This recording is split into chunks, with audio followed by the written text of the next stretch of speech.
అనగారిన జీవితాల్లో అక్షరధారి పొద్దై పొడిసెను చదువుల జెండగా మారి ఈ దేశపు మొదటి పంతులమ్మగా చేరి మన జీవితాల్లో నింపిందో వెలుగుల దారి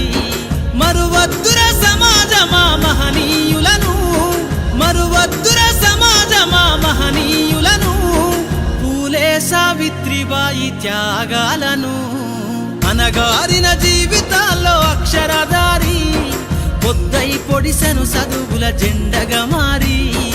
ఈ దేశపు మొదటి పంతులమ్మగా చేరి మన జీవితాల్లో నింపిందో వెలుగుల దారి